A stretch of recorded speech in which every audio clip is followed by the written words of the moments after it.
सियार और सियारिन जंगल में मॉर्निंग वॉक कर रहे थे जब सियार को एक कागज का टुकड़ा गिरा मिला। उसने पढ़ा और मोड़कर रख लिया। सियारिन पूछने लगी, कैसा कागज था, क्या लिखा था? अरे छोड़ो, कुछ नहीं था, तेरे इंटरेस्ट का नहीं था, तुम जानकर क्या करोगी? आजकल मैं देख रही हूँ आप हर बात मुझसे छिपाते हैं, मुझे तो आप पर शक होता है। जब कागज में कुछ था ही नहीं तो मुझे बताने में आपकी दिक्कत क्यों है? सियार इरिटेट हो गया। उसने कहा, तहसील का कागज था, तहसीलदार ने इस पूरे जंगल को मेरे नाम कर दिया है। अब मैं इस जंगल का राजा हूँ और तुम रानी। सियारिन हंसने लगी। ऐसा मजाक करना भी उचित नहीं। गलती से जंगल के राजा शेर के कानों में ये बात पहुँच गई तो हमें जिंदा नहीं छोड़ेंगे। अरे मजाक नहीं कर रहा, तुम मेरा साथ दो, जैसा कहता हूँ वैसा करो तो मैं जंगल का राजा बन जाऊंगा और तुम रानी। ठीक है, फिर मुझे क्या करना होगा? पहले हमें सपरिवार शेर के घर घुसना होगा और फिर जैसा मैं कहता हूँ वैसा ही करना। सियार ने पूरा प्लान सियारिन को समझा दिया। शेर घर पर नहीं था तो सियारिन बच्चों के साथ शेर की मांद में घुस गई और सियार मांद के बाहर ऊंचे चट्टान पर शान से बैठ गए। आगे का पूरा प्लान सेट था। शेर जब लौटकर अपने मांद के नजदीक पहुंचा तो सियार ने सियारिन को इशारा किया। सियारिन ने बच्चों के कान कसकर मरोड़े। बच्चे रोने चिल्लाने लगे। सियार बाहर मांद से चिल्लाया, बच्चों को संभाल कर क्यों नहीं रखती? क्यों इतना चिल्ला रहे हैं? इन्हें भूख लगी है, जिद मचा रखी है कि शेर का मांस खाएंगे। हाँ तो खिला दो, कल ही तो एक शेर मारकर लाया था। कह रहे हैं बासी मांस नहीं खाएंगे, शेर का ताजा मांस खाएंगे। तुम्हारे लाड़ प्यार ने इन्हें बिगाड़ रखा है। शेर जल्दी मिलते नहीं, रोज ताजा मांस कहाँ से लाके दूं? तुम इन्हें संभालो, मैं किसी शेर को खोजता हूँ।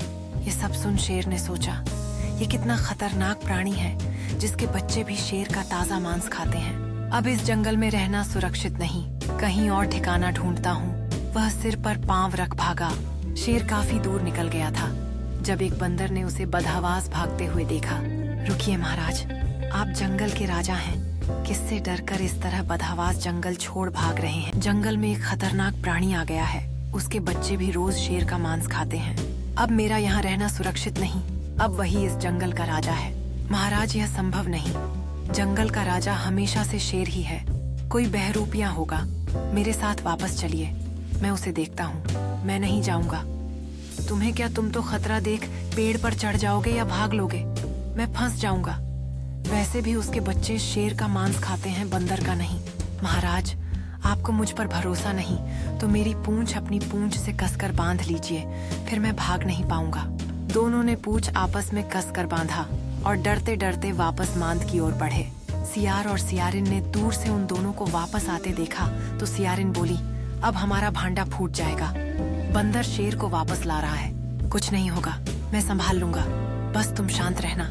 जब शेर और बंदर नजदीक पहुंचे तो सियार चिल्लाया, अरे बंदरवा, तुमको दोगो शेर पूंछ में बांध कर लाने बोले थे, तुम एक ही ला रहा है। बच्चे भूखे हैं, इसको हैंडओवर करो और एक और शेर पूंछ में बांध कर लाओ। ये सुनते ही शेर गोली की तरह उल्टी दिशा में भागा।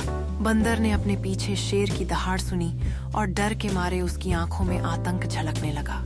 उसकी पूंछ बंधी हुई थी जिससे वह अपनी गति बढ़ाने में असमर्थ था और जमीन पर खींचता चला गया।